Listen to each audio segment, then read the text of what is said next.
Да. Әже саламатсыз ба? Есіміңіз кім болады? Фатима. Жасыңыз нешеде? 36-та. Жастарға қандай беретін кеңестеріңіз бар? Жастардың, қазіргі жастарға беретін кеңесім жеңіл жаңағы музыкаға әуестенбей, ғылым мен техникаға бет бұрып, елімізді, халқымызды өрген жетіп дамытуға септігі тигізсе деп ойлаймын. Рахмет.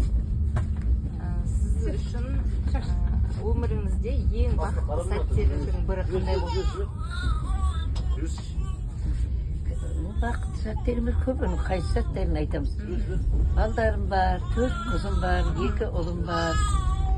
Барлық балама да небір қиын замандардан өтсек те, тек барлық инвестицияны балдарыма салдым. Бәрінің жоғары білімді дипломдары бар. Өздерінің мамандықтарымен жұмыс істейді қазір. 4 қызым тұрмысқа шықты. Балдары бар, қыздары бар. 2 балам да үйленді. Кіші баламның қолында тұрам. Олар келмеді балама да, балдарыма ыржамын жалпы.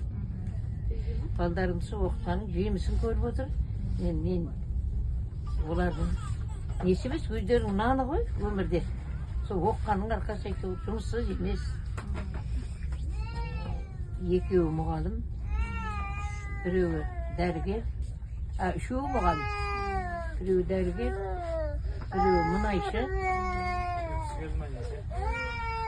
Жақсы керек мамандық таңдаған екен балаларыңыз. 1 темір жолшы. Егер де уақытты қайта артқа қарай өзгертіп па, қалай сөйтіп 20 жасыңызға қайта оралсаңыз, сонда өміріңізде бір нәрселерді басқаша жасар едіңіз. Не жасаған болар еді, бірақ оған жағдай келіспей қалды. Ода қыдырап кетті. Тардай шашылдық жан жаққа қазақтар. Біз өзіміз оралманбыз. 2008 жылы көшіп келдік Қазақстанға. Қай жақтан көшіп келдіңіз? Қарақалпақстан, Өзбекстаннан көшіп келдік. Біз Ресейдің қазағымыз. Солай ма? Бірақ балдарымның барлығы да жоғары білімді осы Қазақстанда алды.